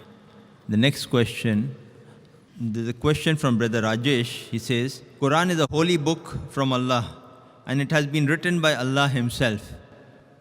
If Bible matches a lot with the Quran, then who is the writer of the Bible? There is a connected question about the similar topic. This is from Mrs. Khan. My staff questions me that since the Bible came first, the Quran is taken from there rather than copied in certain aspects. Please help to clarify this. As far as the first question is concerned, that if Quran is the word of God and many things of the Bible match with the Quran, that means who is the writer of the Bible? Is God the writer of the Bible? We agree that Quran is the word of God. Now, whatever matches with the Quran, that portion we do not mind as accepting to be the word of God. But that does not mean that the whole of the Bible is the word of God. What we believe that Injil was a Wahi, the revelation which was given to Jesus Christ, peace be upon him. But since it was meant for that time and only for those people, Almighty God did not feel it fit to preserve it. But Quran, since it is the last and final revelation, Almighty God says in Surah Hijr, chapter 15, verse number 9, we have revealed the Quran and we shall guard it from corruption. So, today Quran is the Furqan, the criteria to judge right from wrong. So whatever matches with the Quran, we say, this portion we have got no objection in accepting to be the word of God. So if you ask me, who is the author of the Bible? So today the Christian scholars, they say that there are various different authors of each book. The Bible is derived from the Greek word biblos, meaning the book of books. So the present Bible, according to me and according to scholars, it is a mixture. It does contain in some places the word of God, that is remnants of the Injil. It even contains the word of the prophets. It even contains words of historians. Unfortunately, it even contains pornography. It's a mixture. So who's the author? Many human beings also wrote, according to the Christian scholars.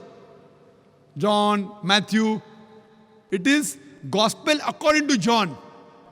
Gospel according to Matthew, Gospel according to Luke. What Quran says is Gospel according to Jesus Christ, peace be upon him. What we believe in the Injil, which was given to Jesus Christ, peace be upon him. But what the Bible contains is Gospel according to Matthew, Gospel according to Mark, Gospel according to Luke, Gospel according to John. What we believe is Gospel of Jesus, peace be upon him. So even the Christian scholars say, this has been written by human beings. So we cannot attribute the complete Bible as the word of God. Regarding the second part of the question asked by the other sister, that one of the staff says that if Bible came first, that means the Quran has been copied from the Bible. Yes, it can be one of the ways. But second also can be that if there are similarities, maybe the source is same. So part of the material of the Bible is matching with the Quran. So that part of the Bible which matches with the Quran, the source can be same, that is Almighty God. But to say that it has been copied, the same way you'll have to say that Jesus Christ, peace be upon him, copied from the Old Testament, and the Christian will say no. What we believe, that the basic message of all the revelations is the same about Tawheed, believing in one God. So this message is the same. But imagine, there are hundreds of scientific errors in the Bible. Now, if you say it has been copied and people assume, Billah, that Prophet Muhammad, peace be upon him, copied the Quran from the Bible, that means Prophet Muhammad, peace be upon him, he corrected. Scientific errors he didn't copy. That means he was a great scientist. So while copying the Bible says the light of the moon is its own light. The Quran says the light of the moon is reflected light. Bible says in Genesis chapter number 1, verse number 16 to 19, light of the moon is own light. Quran says in Surah Furqan chapter 25 verse 61, light of the moon is reflected light. So Prophet Muhammad, peace be upon him, he took the Bible and he corrected it. And he said, no, it's not only reflected light. It's not possible. There are many things mentioned in the Quran which science has discovered today. Quran has mentioned 1400 years back. So no human being can write such things, what is mentioned in the Quran. So surely we cannot. And if you refer to my talk on Quran and the Bible in the light of science, you'll get more details that it surely disproves that Quran cannot be copied from the Bible. It is a Furqan. It is a criteria to judge right from wrong. Hope that answers the question. Yes, brother. My name is Paul. I live here and I'm a manager. I have about 3 parts I want to ask you. I've been storing it up for 3 hours. The first one is there are 2 types of death. There's a spiritual death and there's a physical death. And a brother was asking about if you leave Islam, you should be put to death for this. In the Christian Bible, God says, if you don't know me, I don't know you. And I think those simple words sum up a spiritual death, that when the person who has chosen to ignore God and is standing before God on Judgment Day, God will just simply say, you didn't know me and I don't know you. That is a spiritual death. I just say that as a comment. My wife and I were walking through the streets of Dubai and we were past a CD and a book about Islam. I've moved from Singapore. I'm British, but I've lived in Singapore for 23 years. I've rubbed shoulders with many Muslims, Hindus, and Buddhists. And I'm pleased to say I've learned more about my fellow mankind having been away from Britain than ever I would have learned in Britain. This thing that you're doing tonight is wonderful, and I wish I had had this many years before. One of the signal absences in this treatise on Islam was nobody talked about the devil, nobody talked about sin. And I was puzzled because in Christianity it is always constantly the fight between good and bad. In the Old Testament, which was the first thing that I learned, there were a lot of similarities with Islam. People are slaughtering cows and sheep and goodness knows what to atone for their sins. And the more I gather, the worse the sin, the more animals that were killed. And in the big temple courtyards, there were just vast areas for burning these animals on the altars. Why has that stopped? If Islam is drawing on a lot of the Old Testament things, what I know as the Old Testament, Abraham had a wife called Sarah. How do you know this? You know it because it was recorded. Would you agree, therefore, in the New Testament that the people who wrote and recorded those things, are they telling the truth? I'm asking you a question which I hope you'll answer in a minute. Are they telling the truth, or is this made up? And therefore, why are we not even today slaughtering animals left, right, and center to atone for our sins, because there is another forgiveness? The last point I want to make is, I was absolutely amazed, I learned this in Singapore, that there were historians at the time Jesus was observed to have been crucified who were not Christians. There was no reference to what religion they had, but they recorded that this man Jesus lived. Yes, we know he lived. You acknowledge as Muslims that he lived. But he was observed to have been crucified. And it is recorded in the Bible by the same people who I'm asking you, do you believe that Mark, Matthew, Luke, and John existed? Was this a made-up story? Because if all the other things have been observed, Jesus said this, or Jesus said that in the red writing in the Bible, where is the line between something happened and something didn't happen? I'm sorry, it's a long question. No problem. I answer the question. The brother asked a very good question. He said that in my talk, for example, I mentioned that Abraham had another wife by the name of Sarah. May peace be upon them. How did I come to know? From the Bible. So he's asking me that many things of Islam, there are similarities in the Old Testament. Now when we go to the New Testament, how do I pick and choose? Why don't I believe in the writers? Brother, anything, whether it's part of the Old Testament or New Testament, whether it's part of a Hindu scripture or any other scripture, I as a Muslim, I consider, as far as I'm concerned, I'll come up with the others later on. As far as the Muslim is concerned, this Qur'an is my Furqan. Furqan is the criteria to judge right from wrong. And our beloved Prophet Muhammad said, Ballighu anni walaw ayah. Propagate even if you know one verse. And there is no problem if you quote from the scriptures of the Ahl Kitab. Now, as far as the scriptures of the Jews and Christians are concerned, there are 3 rules to be followed.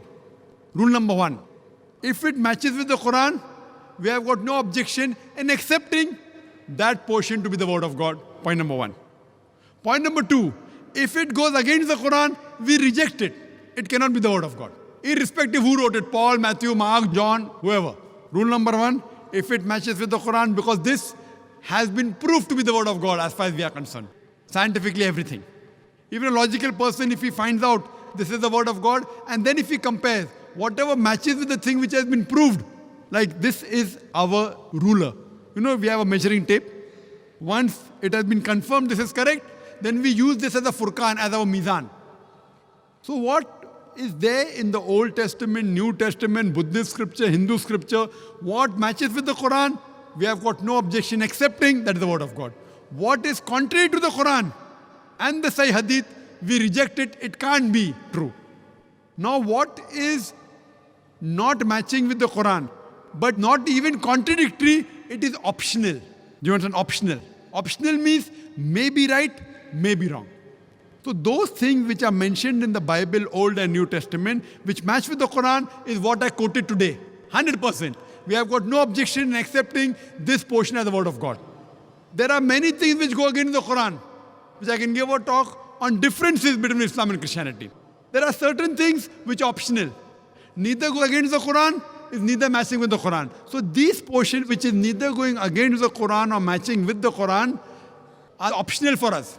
So those writings which go against the Quran, I cannot accept as the word of God. So all those authors of the New Testament which go against the teachings of the Quran, I reject it.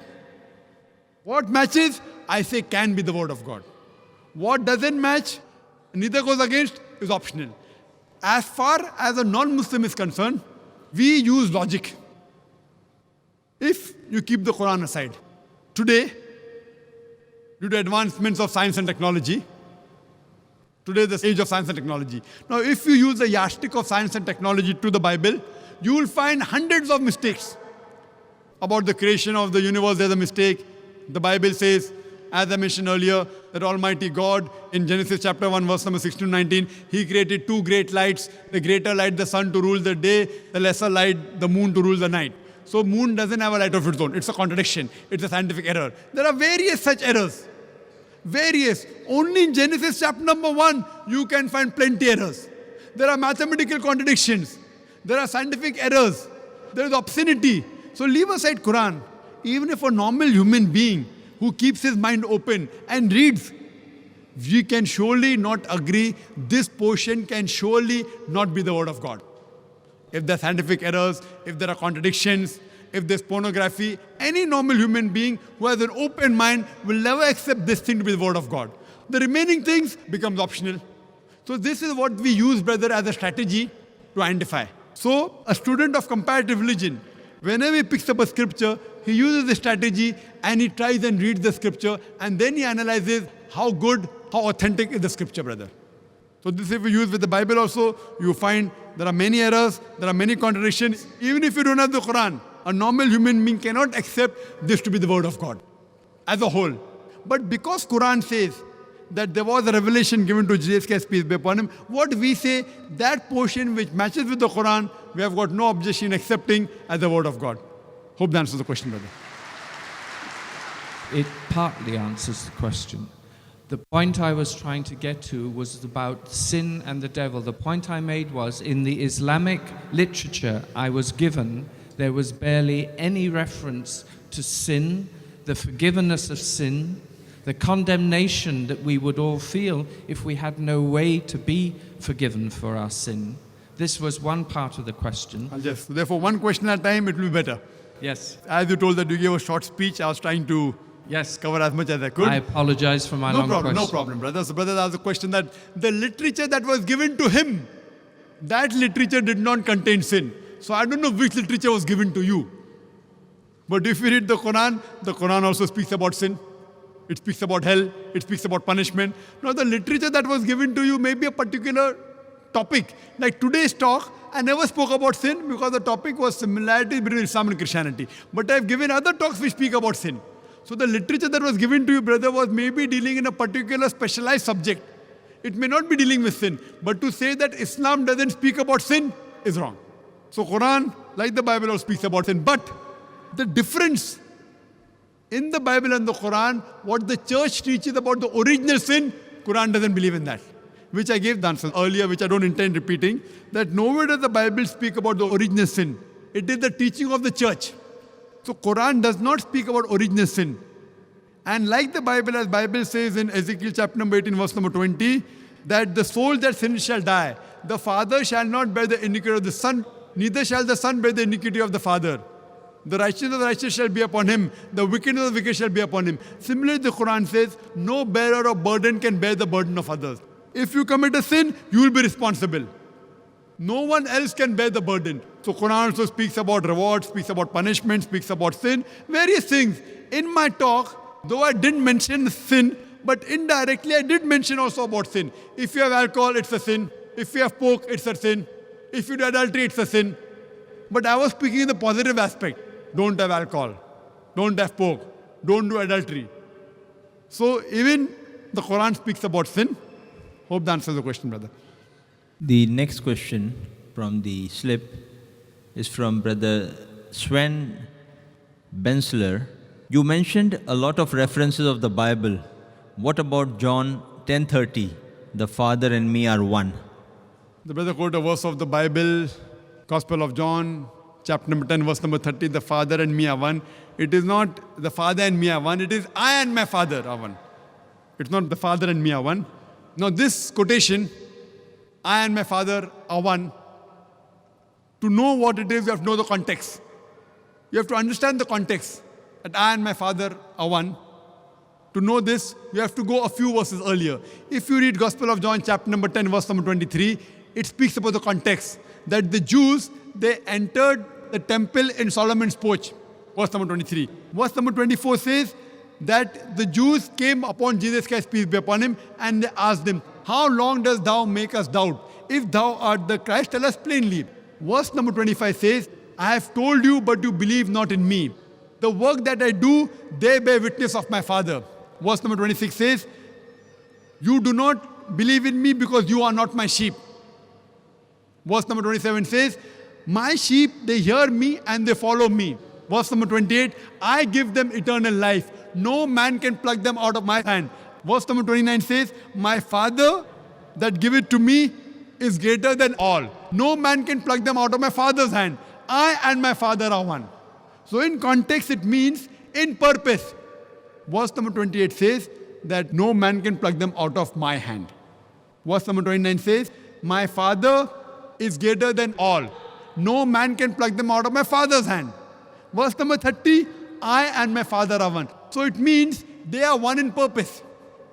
If I say my father is a medical doctor and he is a doctor, I am a medical doctor and my father are one, it means we are one in profession. It does not mean one in person. But the Christians say, no, it means one in person and my Father are one, indicates that Jesus Christ, peace be upon him, is God. If I agree for sake of argument. Further, if you read in the Gospel of John, chapter number 17, verse number 21, Jesus Christ, peace be upon him, says, my Father is in me and I in thee. He tells his apostles, to his 12 apostles, my Father is in me, I in thee, and we are one. The same one is used here. So do you mean to say there are 14 gods now? Father is in Jesus Christ. Jesus Christ, peace be upon him, is in the apostles. So there will be 14 gods. So you have to coin a new word. Instead of Trinity, you have to coin a word for 14 gods. Here what Jesus Christ, peace be upon him, meant the same one was used, that one in purpose. And further it's mentioned in the Gospel of John, chapter number 17, verse number 23, that Jesus Christ, peace be upon him, he tells the apostles that I am in you and you and me, we are one. That means one in purpose. And immediately you read further, Gospel of John chapter 10 verse number 31, the Jews, they pick up stones to stone Jesus Christ, peace be upon him. Verse number 32, Jesus Christ, peace be upon him, says, many of good works have I done. For which of my good works do you stone me? Verse number 33, all this is from my head. Any Christian who has the Bible can open and check up all the references I'm giving. Gospel of John chapter number 10 verse number 33 says that we don't stone you for good works. You being a man, you blaspheme it saying I am God. Verse number 34 says that isn't it mentioned in your scriptures that ye are gods and the one to whom the word of God comes is called as God. Your scripture is not broken. So here if you read in context that I and my Father are one is in purpose. It doesn't mean that they are one in unity, and it doesn't claim at all that Jesus Christ, peace be upon him, is God. Otherwise it would mean that there are 14 gods.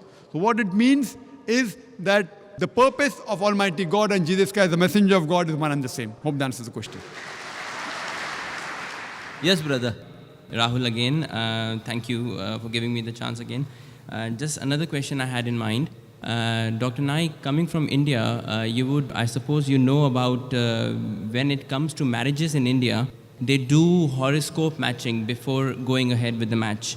I know that this is strictly forbidden in Islam, but I just want to know, is this categorized as shirk or is it just makruh and something that you should try not to get into? This question is as far as reading horoscope, reading the future, and the kundli, it's a Hindu culture. Is it shirk or is it haram in Islam? Is it only simple haram or shirk? It's mentioned in the Qur'an, Surah Ma'idah, chapter 5, verse 90, about fortune telling. It's haram. It is prohibited. It is a big sin in Islam. Hope that's the question. Okay. Thank you so much. Next question from Carolina D'Souza on the question slip. In your talk, you singled out Jesus as a very unique person. Then you emphasized how Moses and Prophet Muhammad, peace be upon him, were mortals. Doesn't this comparison make Jesus more special? The question posed by the sister is that when I spoke about Jesus Christ, peace be upon him, in comparison, I proved that Muhammad and Moses, peace be upon him, they were mortals. Doesn't it make Jesus Christ, peace be upon him, special? Special, yes, but not God. Special, yes. He's a special messenger. Every messenger was given a speciality. A speciality. Like Moses, peace be upon him, he is called as Kalimullah, that Almighty God spoke to him. So in that way he was special. Same way Jesus Christ, peace be upon him, he was special because he was born miraculously without any male intervention. Because Jesus Christ, peace be upon him, was born miraculously without male intervention, he was special. But that does not make him God. You know what people say? Normally some of the Christians, Jesus Christ, peace be upon him, he had a mother, he had no father. So who's the father? The Almighty God. So just because he had no worldly father, if it makes him God, the reply is given in Surah Al-Imran, chapter number 3, verse number 59. It says, Inna masala Isa inda Allahi ka masal Adam, khalaqa min turab, summa qala lahu kun fayakun. That the similitude of Jesus is the same of Adam, peace be upon him. He was made from dust and said, be it was. If you say that Jesus Christ, peace be upon him, Almighty God, because he had no father, then Adam, peace be upon him, according to the Qur'an and the Bible, he had no mother and no father. So do you mean to say he's a greater God? So it is just a miracle of Almighty God. That does not mean Jesus Christ, peace be upon him, is God. Neither does it mean that Adam, peace be upon him, is God. Hope that answers the question. Yes, brother. My name is Neto Raymond. I work in Dubai as a salesman. Now my question is just on fasting. I just want to know how somebody can control himself by fasting from morning up to in the evening. We know very well that Jesus himself fasted for 40 days. And yet you say that Muslims are more Christians than Christians themselves. We're asking the question that Muslims, we fast from dawn to sunset, and Jesus Christ, peace be upon him, fasted for 40 days. You say that. 40 days. There is no mention of Jesus Christ, peace be upon him, fasting for 40 days in the Quran. And even the Christians, when they fast, they don't fast like the Muslims do. There were different sort of fasting, depending on which sect you belong to. Some sect for fasting is not having non-veg. Some sect they have only boiled food. So there are different sects in Christianity which fast in different ways. I don't know of any sect in Christianity which fast for 40 days. If they fast, they may have, no non-veg, only vegetables, that's their type of fasting. Some fasting is only having boiled food, that's their fasting. There are different types in different sects, but I don't know of any sects in Christianity which fast like the Muslims, or neither like they fast for 40 days continuously, like the way you're saying. Hope that answers the question, brother. The next question on the slip is a short information question from Ansari Iman. Ask for Dr. Zakir Naik's email ID. The email ID, Foundation Islam @irf.net, and my personal ID is zakir@irf.net. You can go to our website www.irf.net. IRF is a short form of the Organization Islamic Research Foundation. Hope that answers. Where do you get your books sold in Dubai? Which bookshops? From Zina. You can go on the net, and alhamdulillah, all the books are available on the net. It is free for downloading. There are material for dawah. There are books available. I don't know the address where it's available in Dubai, but there are available if you go to Bombay, I know, and here there are some people who have reprinted. I personally don't know the address, but you can go to the website and surely download all the material on the net. It's for free. Yes, brother. Short question in 2 lines, please. Yeah. You see, we believe that Amantu billahi wa kutubihi wa rusulihi, this is in Islam. Is it the same in Christianity? Do they believe in our Prophet and do they believe in our book, that is Qur'an? The question, what he quoted is the verse of the Qur'an which I quoted in my talk from Surah Baqarah, chapter number 2, verse number 177, that to believe in Allah, believe in the last day, believe in the angels, believe in the books, and believe in the messengers. He's asking that, do the Christians also believe in the messenger and the books? Yes. What the Christians believe, the Jews, Christians, and Muslims, the Jews believe in all the prophets that came before Jesus Christ, peace be upon him. The Christians, they take a step forward and they say that we also believe in Jesus Christ, peace be upon him, and the Injil. So all the prophets, what Jews believe, the Christians believe, but they believe in additional prophet by the name of Jesus Christ, peace be upon him. What the Muslims do, we take a step forward and we say believe in the last and final messenger, Prophet Muhammad, peace be upon him, and the last and final revelation, the Qur'an. So all the messengers with the Christians believe, and all the messengers and the books the Christians believe, we Muslims believe. But the Christians do not believe in the last and final message, the Qur'an, and the last and final messenger, Prophet Muhammad, peace be upon him.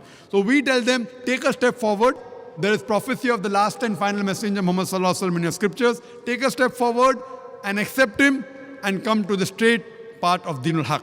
Hope that answers the question, brother. With the last question of the day from Brother Muhammad U.A.E, one of my non-Muslim friends asks about verse 9:29 of the Qur'an, where Allah orders to fight against non-Muslims until they believe. He asks, is it not arrogance? One of the non-Muslim friends has asked this person, is it not arrogance? The question posed is, the verse of the Qur'an says, fight until they believe. Is it not arrogance? You have to read in context. If you read the context, it says that fight until there is no transgression. But once the transgression is over, we have to stop. So if you read in context all the verses of the Qur'an that speak about fighting, including Surah Tawbah, Surah Anfal, immediately after it says that peace is better. Even Surah Tawbah, chapter 9, verse number 5, that fight wherever you find the kafir in the battlefield, it says, but if the mushrik wants peace, don't just give it to him, escort him to a place of security. So all the places that talk about fighting, that is jihad fi sabilillah or qital fi sabilillah, it mainly, if you analyze, it is in the battlefield that they're fighting, or what they're doing qital is against oppression, is against transgression. It also continues that if they want peace, peace is the best. So you have to read in context and then you understand the real meaning. Hope that answers the question. Wa akhiru da'wana alhamdulillahi rabbil alamin. Brother Arif Dulpar will propose the vote of thanks. Bismillah ar-Rahman ar-Rahim. I really have the pleasure to thank all of you, dear sisters and brothers, for being here tonight. And I pass my thanks to our dear guest, Dr. Zakir Naik, and his brother, Dr. Muhammad Naik. Assalamu alaikum wa rahmatullahi wa barakatuh. Shukran.